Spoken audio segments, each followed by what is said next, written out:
When President Obama has decided not to release hundreds of pictures potentially showing prisoners in Iraq and Afghanistan going under enhanced interrogation. So what may have led to the change of heart? I'm joined right now by Brigadier General Anthony Tata, co-author of Sudden Threat, a great book, still obtainable. Go out and get it. General, first off, the pictures not coming forward, does that help the men and women fighting?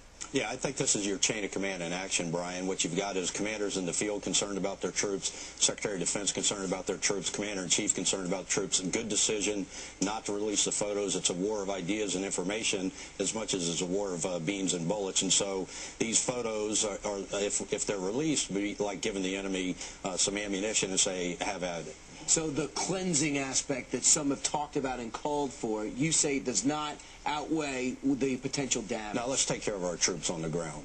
All right, let's talk about what's happening with the Afghanistan-Pakistan policy. Democrats speaking out today saying, I have to see a plan from the Obama administration. And in fact, one Senator Obi says, I'm going to give him a year to get something going before we really start clamping down. What is the strategy? What do you know? I think you're seeing the formulation of a very good plan. It's been under-resourced since the very beginning, and so we're getting significant resources in the way troops and more aviation assets on the ground in there.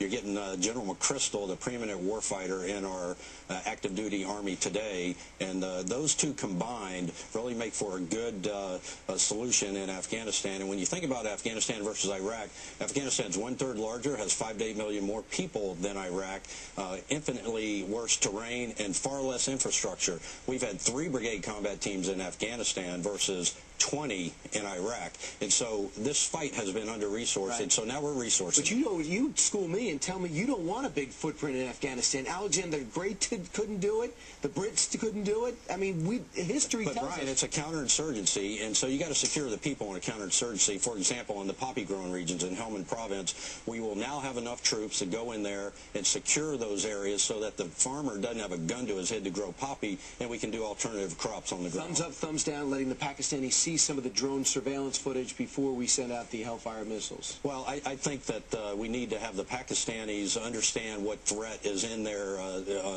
northwest frontier province, and so that they understand why we are looking at that area so hard. Let's not forget that Al-Qaeda is in that area. That's our strategic threat to our nation. It's a vital interest that we destroy Al-Qaeda, which is what this is all about to begin with. It's always great talking to you, General, and it's great to see you in person. Congratulations on the book, Sudden Threat.